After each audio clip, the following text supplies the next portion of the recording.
Miracles. Today we are on A Course in Miracles workbook lesson number 70. So I'm going to dive right in. My salvation comes from me. Excuse me, cat crossing. All temptation is nothing more than some form of the basic temptation not to believe the idea for today. Salvation seems to come from anywhere except from you. So too does the source of guilt. You see neither guilt nor salvation as in your own mind and nowhere else. When you realize that all guilt is solely an invention of your mind, you also realize that guilt and salvation must be in the same place. In understanding this, you are saved. The seeming cost of accepting today's idea is this. It means that nothing outside yourself can save you. Nothing outside yourself can give you peace. But it also means that nothing outside yourself can hurt you or disturb your peace or upset you in any way. Today's idea places you in charge of the universe, where you belong because of what you are. This is not a role that can be partially accepted, and you must surely begin to see that accepting it is salvation. It may not, however, be clear to you why the recognition that guilt is in your own mind entails the realization that salvation is there as well. God would not have put the remedy for the sickness where it cannot help. That is the way your mind has worked, but hardly his. He wants you to be healed, so he has kept the source of healing where the need for healing lies. You have tried to do just the opposite, making every attempt, however distorted and fantastic it might be, to separate healing from the sickness for which it was intended, and thus keep the sickness.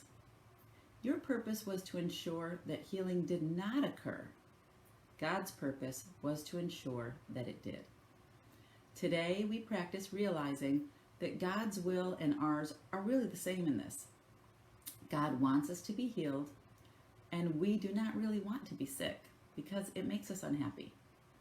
Therefore, in accepting the idea for today, we are really in agreement with God. He does not want us to be sick. Neither do we. He wants us to be healed. So do we. We are ready for 2 longer practice periods today, each of which should last some 10 to 15 minutes. We will, however, still let you decide when to undertake them. We will follow this practice for a number of lessons, and it would again be well to decide in advance when would be a good time to lay aside for each of them, and then adhering to your own decisions as closely as possible. Begin these practice periods by repeating the idea for today, adding a statement signifying your recognition that salvation comes from nothing outside of you. You might put it this way: my salvation comes from me. It cannot come from anywhere else. Then devote a few minutes, with your eyes closed, to reviewing some of the external places where you have looked for salvation in the past, in other people, in possessions, in various situations and events, and in self-concepts that you sought to make real. Recognize that it is not there, and tell yourself, my salvation cannot come from any of these things. My salvation comes from me and only me. Now we will try again to reach the light in you, which is where your salvation is. You cannot find it in the clouds that surround the light, and it is in them that you have been looking for it. It is not there.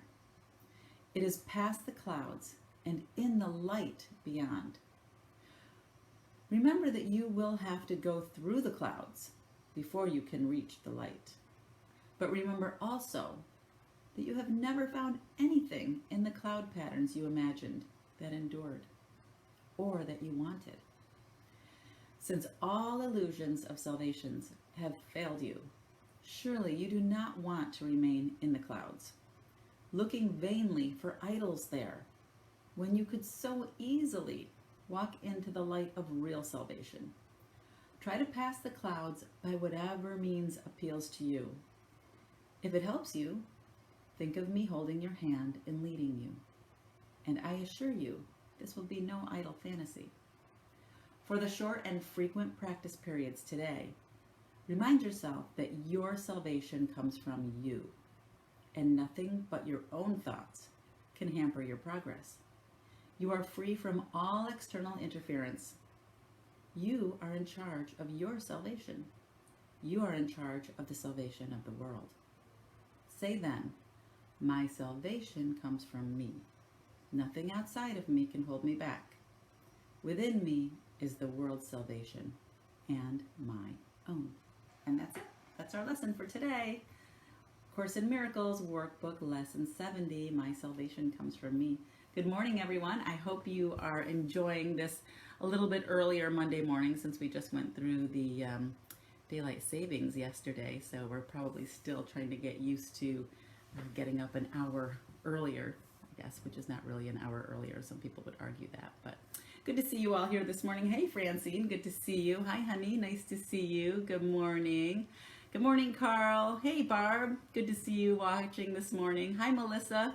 Hey, Larry, good to see you this morning. So nice to see some of the friends that I've had for years and years back in high school. Larry's a good high school friend. Hi, Pam, good to see you. Hey, Marcella, good to see you this morning. Good morning, Bob. Bob used to come to my Course in Miracles study group when I had it over out back in New York. Good morning, Perul. Good to see you. Perul and I met on an Abraham Hicks cruise. It was great to meet Perul, and she and I have remained friends, which is awesome. It's so nice to meet people all over from different places and still stay connected. Hey, Linda, good to see you. Linda was one of my yoga teachers for my yoga teacher training, and she and I go way back too, and I'm so glad you're here today. Good morning, Carl. Hey, Cindy. Good morning, everyone. Hi, Corbin. Good to see you. Good morning, Bonnie. Colette, great to see you. Yeah, I love this too, Bob. It's a great lesson. Really puts you into that place of understanding that you don't really want to look outside of yourself for your salvation. I know we look to our happiness in other people and other relationships, and I'll be happy when I get this house or this new job, or I'll finally be happy when I can afford that car that I've always wanted. But these are all the clouds that keep us from going inside and finding true happiness inside of ourselves. Morning, Jody. Hey, Felix, nice to see you. Yes, Terry, it's a perfect lesson. I love it too. Thank you, honey. Yeah, it's awesome stuff, and I'm so glad you're doing these lessons with me. Could use this right now. Thanks, Corbin. Yeah, Corbin, you're doing good too. I see that you're on a roll. Hey, Patrick, nice to see you. Good to see you. Hey, Dan, nice to see you. I got on my bike yesterday. Dan got out for a nice ride here. It's beautiful here. The weather's so nice right now. So nice to be able to get out early and get on my street bike and go for a ride. Hey, Cheryl, nice to see you. Good morning, Nell. Hey, Julianne, nice to see you this morning. Hey, Abel, good to see you. Nice to see all of you. Good morning, Sandy. You made it to the live feed. Great. So yeah, this is a great lesson. My salvation comes from me, and it reminds us, to look inside and connect to our source of love, our source that is God, and really connect with that strength inside of us and fill ourselves up with love. I know, again, we said sometimes we look for happiness in other people and other relationships, and we think that that's going to make us happy. But really, if we go into those relationships empty, we have nothing to share with them. So it's important to go inside first, connect with your source of love, and then bring that with you to your relationship so that you can share that with others. And that's really how you connect with others, and you're able to show up whole and able to share yourself with another person instead of showing up empty and in need and in lack, because that energy, it always gets in there and creates all kinds of chaos. So good lesson for today. And if you can set aside the time to do it on a regular basis today, the next few lessons are going to be the same way. If you can think of a time that works, maybe first thing in the morning or right before you go to sleep at night, maybe during your lunch hour. I know people have written them down on cards so that they can just pull them out of their pocket or out of their purse and read them quickly. And others, actually, you can order the cards, and you can get them all. Actually, have them here someplace. I'll show them to you next time. You can get them on little like business cards, and you can just put them in your purse and pull them out for the lessons. But anyways, thanks for joining me here today. I look forward to seeing you all tomorrow morning for our next lesson. I hope you have a great day today, and thanks again. I'll see you tomorrow. Bye.